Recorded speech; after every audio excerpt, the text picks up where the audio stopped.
안녕하세요. 이번 시간은 16강에 대한 내용으로서 산선 노트 78페이지에서 취득세 과세 표준 여기에 대해서 설명드리겠습니다. 자, 취득세 과세 표준에 대한 내용인데, 과세 표준에 대한 내용의 뜻은 과세하는 때의 가액이 과세 표준의 뜻이에요. 그러면 여기에서 취득세에 대한 내용은 어떤 때에 과세하겠는가를 생각해 보시면 되겠죠. 세자 앞에 있는 글자를 갖추었을 때 과세가 된다 했으니까 세자 앞에가 취득, 취득세는 취득하는 때 과세입니다. 그러니까 취득하는 때 과세니까 취득하는 때의 가액에 대한 내용이 취득세 과세 표준 되겠죠. 그 내용대로 볼 때에 취득세 과세 표준은 취득 당시 가액이다. 취득하는 때의 가액이니까 취득 당시 가액 이렇게 표현이 됩니다. 그리고 연부취득, 연부취득은 연 단위로 돈 주고 취득하는 경우가 연부취득. 연 단위로 돈 주고 취득하는 경우에 대한 내용이니까 연부취득일 때에 취득 당시 가액은 연 단위로 돈 준 금액이다 라는 내용으로서 연부 금액됩니다. 연부 금액에 대한 내용은 연 단위로 돈 준 금액이니까 지방세법에서는 같은 말로서 매해 지급되는 금액이다 이렇게 나오죠. 그러면서 계약금은 당연히 포함된다라는 내용으로서 나오게 됩니다. 그리고 취득에 대한 내용은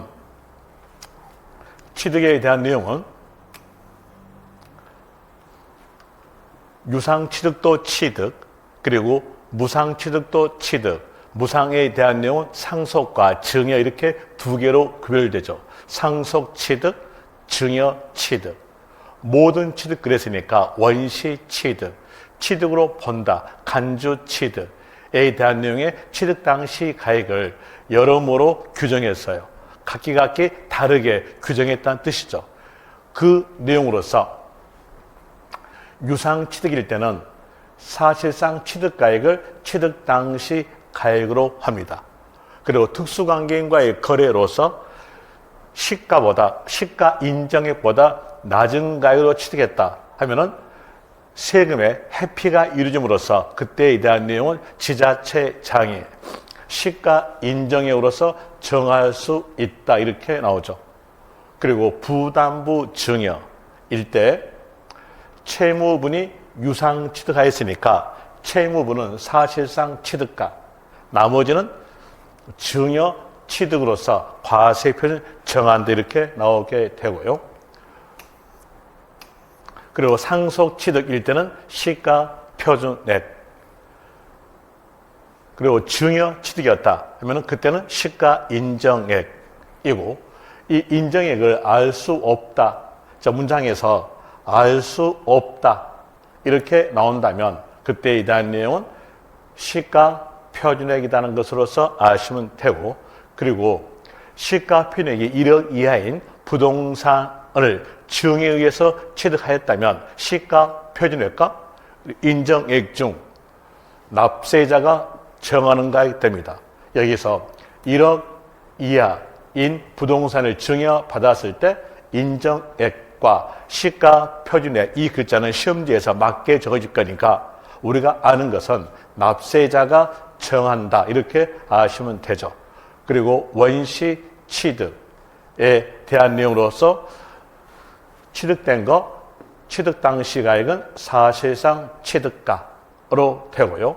법인이 아닌 자가 건축물을 건축하는 경우로서 사실상 취득가액을 확인할 수 없는 경우, 여기서도 보니까 알 수 없는 경우 나왔죠. 이렇게 알 수 없는 경우 나올 때는 시가 표준액으로 합니다. 이 경우도 알 수 없는 경우가 나왔으니까 시가 표준액 되고요. 그리고 교환에 대한 내용은 바꾼다는 얘기죠. 바꾸니까 주었던 부동산, 받았던 부동산 요 내용은 맞게 적어져요. 이전받은 부동산, 이전한 부동산에 대한 내용은 맞게 적어지니까 우리가 알 것은 받았던 부동산의 인정액과 이전하는 부동산의 인정액 중 높은 가액, 시가 인정액 중 높은 가액이다. 이걸 아셔야죠. 그리고 대물 변제. 대물 변제에 대한 내용은 대물 변제액, 빚 갚은 금액이에요. 빚 갚은 금액이다라는 내용으로서 나오게 되는데, 만약에 빚 갚은 금액이 인정액을 초과한 경우는 그때는 시가 인정액으로 한다. 이렇게 되고, 그리고 추가로 지급된 현금이 있다. 추가로 지급된 현금이 있으면 그 추가로 지급된 현금액도 취득가액에 포함되는 겁니다. 그리고 양도담보에 대한 내용 읽어보시면 되고요.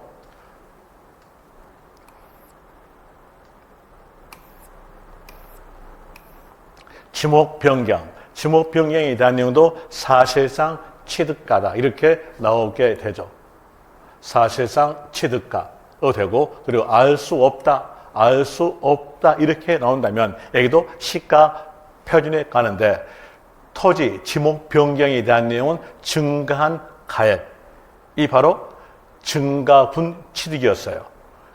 이렇게 알 수 없다면 그때에 대한 내용은 변경 후 시가 표준액에서 변경 전 시가 표준을 뺀 차익 금액이 증가된 가액이죠. 뺀 가액으로 한다. 시가 표준액에 뺀 가액으로 한다라고 아시면 됩니다. 이 내용은 여러분들이 전부 다 외우셔야 돼요. 외우셔야 되는데 외우기가 아주 까다로울 거예요. 까다로울 거니까 여기에 대한 내용으로서는 첫 글자를 연결해서 문장으로 알고 있으면 이 내용 금방 외우게 됩니다. 첫 글자에 대한 이로서 연결시킨 내용으로서 적어드리면은 유원치 간 것은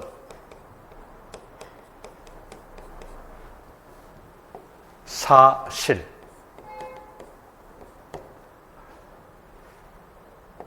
상표로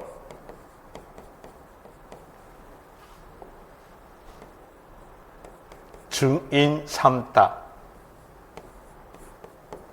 이렇게 외우게 되면은 첫 글자 연결된 내용으로서 충분하게 연상에 의해서 생각함에 의해서 이 내용을 구별할 수 있을 겁니다.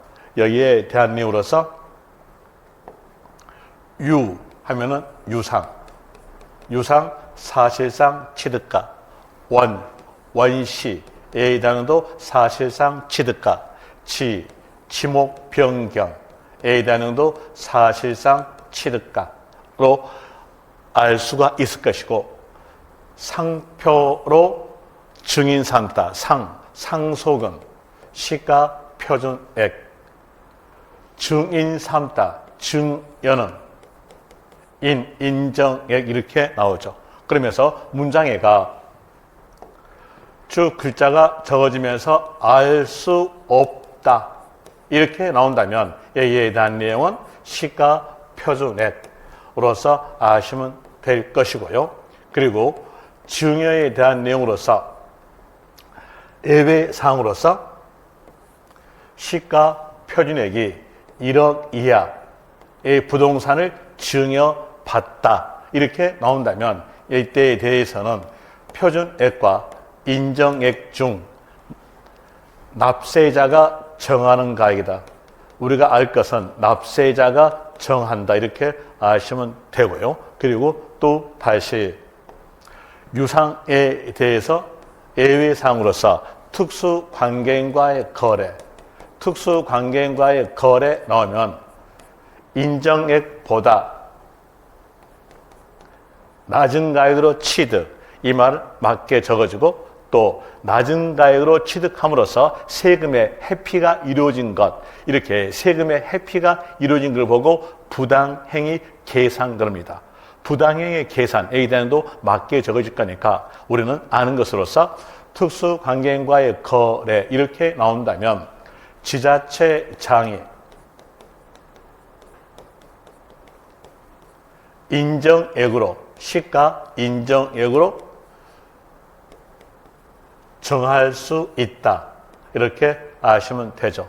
그러면서 특수 경우에 대한 내용으로서 하나 더 알 수 있는 것으로서 교환 나왔다면 바꾼다에 대한 내용이니까 바꾼다에 대한 내용으로서 줬던 부동산, 받았던 부동산에 대한 내용은 시험지에서 맞게 적어질 거니까 교환 나왔다면 인정액 중 받았던 부동산의 인정액, 주었던 부동산의 인정액 중 높은 가액이다. 인정액 중 높은 가액이다. 이렇게 알고 있으면 되겠죠. 그리고 대물 변제 나온다면 대물 변제 금액이다.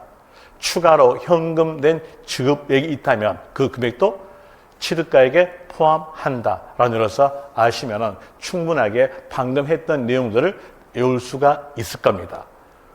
그리고 사실상 취득가액에 대한 내용의 세부적 내용으로서 살펴보겠는데 사실상 취득가액에 대한 내용의 뜻에 대한 내용으로서는 취득 시기를 기준으로서 그 이전에 해당 물건을 이전에다가 밑줄 좀 치세요. 이전에 해당 물건을 취득하기 위해서 거래 상대방에게 지급한 직접 비용과 간접 비용의 합계액 이렇게 나오는데 이 사실상 취득가액에 대한 내용은 이렇게 아시면 돼요.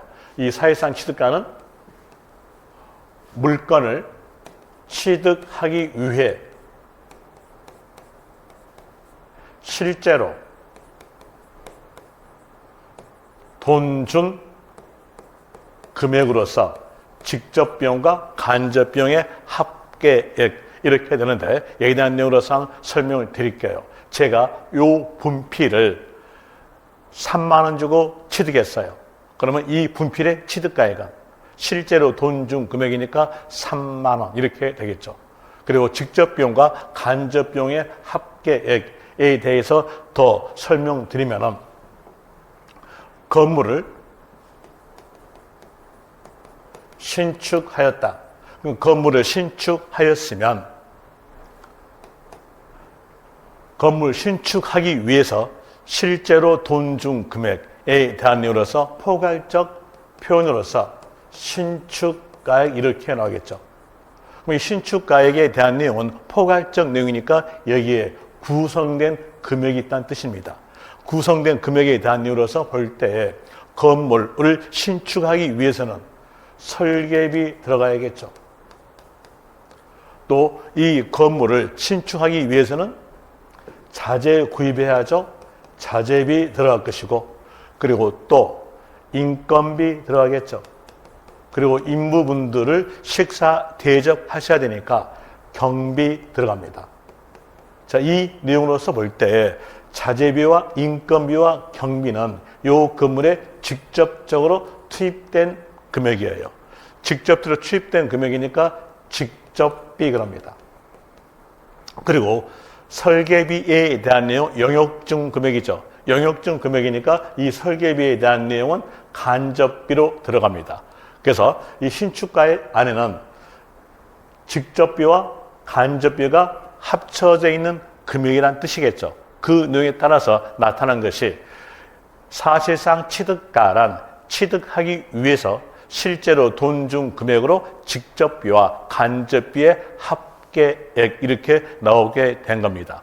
그리고 취득하기 위해서 실제로 돈 준 금액에 대한 내용이니까 취득 후의 금액은 어떻겠는가? 취득 후의 금액은 취득하기 위해 들어간 금액이 아니기 때문에 사실상 취득가액에 포함되지 않는다 이렇게 나오게 됩니다. 그 내용으로서 다음 비용은 취득가액에 포함하지 아니한다 이렇게 나오죠. 취득가액에 포함되지 아니한 것들에 대한 내용은 취득 후 비용이에요. 취득 후 비용에 대한 내용으로서 광고 선전비, 판매하기 위해서 돈 준 광고 선전비는 후 금액이니까 포함되지 않는다. 전기, 가스, 열을 이용한 자에게 부담시키는 비용, 전기, 가스, 열에 대한 내용은 취득한 후에 전기 사용, 가스 사용에 되겠죠. 그러면서 이도 후 비용이니까 포함되지 않고요. 이주비에 대한 내용은 이사비죠. 이사비에 대한 내용도 취득 후의 비용이니까 포함되지 않는다. 부가가치세 기억하세요. 부가가치세에 대한 내용은 환급 받습니다. 환급 받으니까 여기에 대한 내용은 취득가액에 포함되지 않는다 이렇게 나오죠. 그리고 취득대금을 일시급 등으로 취급하여 일정액을 할인받은 경우에는 그 할인된 금액으로 한다 이렇게 되는데 거기에서 일시급에다가 동그라미 할인된 금액에다가 밑줄 하세요. 문장에서 일시급 나왔으면 한꺼번에 돈을 주는 것이 일시급이죠. 그때는 실제로 돈 준 금액은 할인된 금액으로 주기 때문에 할인된 금액입니다. 자, 여기서 이렇게 보죠. 법인으로부터 아파트를 분양받았다고 하였을 때 분양가액에 대한 내용이 7억이었으면 실제로 돈 준 금액은 사실상 취득가액은 7억 이렇게 됩니다. 그리고 법인에게 계약과 동시에 일시급 한꺼번에 돈을 준다 이렇게 나온다면 계약일로부터 중도금까지 기간의 이자, 중도금 지급했던 날짜로부터 완불까지 이자 금액을 깎아줍니다. 깎아줘서 이때 실제로 돈 준 금액이 6억이었다고 하였으면 실제로 돈 준 금액은 얼마? 6억이죠. 그러니까 이 6억에 대한 내용은 할인된 금액이에요. 이제 볼 때 할인받은 금액 1억은요. 포함되지 않죠. 만약에 일시급 나왔는데 할인받은 금액이라고 나온다면 그건 포함되지 아니한다 이렇게 돼야죠. 그래서 결과적 내용으로서 일시급 이렇게 나왔으면 끝말은 할인된 금액으로 한다 이렇게 나오게 됩니다. 그리고 이 사실상 취득가액에 대한 내용으로서 간접비용에 대한 내용인데 이 간접비용에 대한 내용은 다음 강의 때 설명드리겠습니다. 고생했습니다.